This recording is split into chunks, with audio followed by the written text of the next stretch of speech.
আমরা পকড় গেলে আর ধরে লাগা আমি ঘন্টা লাগবে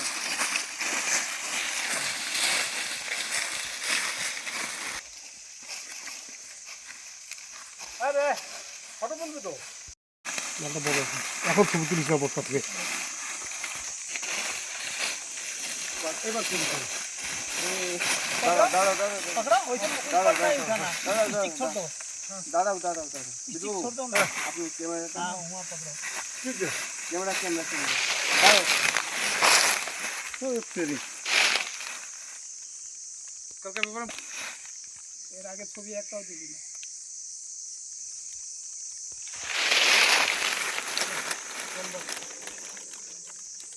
মুখটা উপরে একটু উঠা মুখটা হ্যাঁ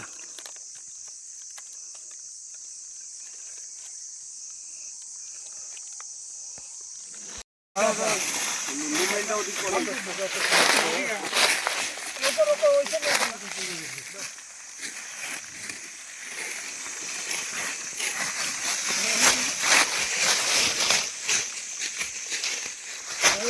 সাইড দিয়ে চলে আসে বাদল তো ফটো তুলে দোকানে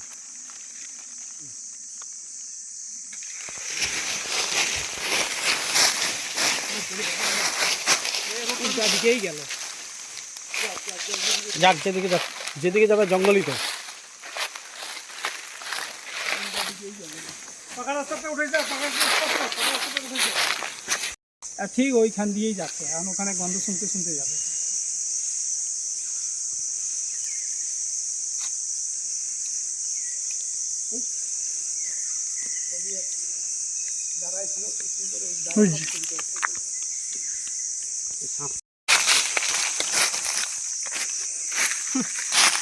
এদিকেই গেল লাস্টে হ্যাঁ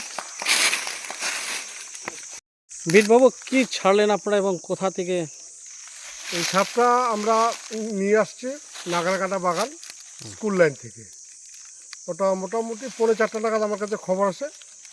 আমি সঙ্গে সঙ্গে এখানকার যে সাপ বিশারদ আমাদের বাপনদা ওনাকে নিয়ে ওনার সহযোগিতা নিয়ে আমি সাপটাকে উদ্ধার করে ন্যাচারাল জঙ্গলে ছেড়ে দিলাম কত ফুট সাইজে এটা অ্যাপ্রক্স 11 ফিট কিংকবরা 11 ফিট এমনি সুস্থ অবস্থায় ছাড়া হয়েছে হ্যাঁ এমনি সুস্থ অবস্থায় ছাড়া হয়েছে আর আমি যে এখানে যে ছাড়লাম আমি আমার ঊর্ধ্বতন কর্মীর নির্দেশে ছাড়লাম আপনার নাম আমার নাম জয়দেব রায় খুনিয়া স্কট বিড অফিসার